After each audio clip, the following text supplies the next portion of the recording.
அன்பின் குரலும் கண்ணி தமிழும் சொல்லும் வார்த்தை அம்மா அம்மா.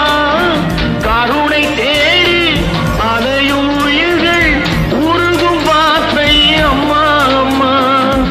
எந்த மனதில் பாசம் உண்டோ அந்த மனமே அம்மா அம்மா. இந்த கனவை அள்ளித் தரவே இறைவன் என்னை தந்தானம்மா. என் பொன்மணிகள்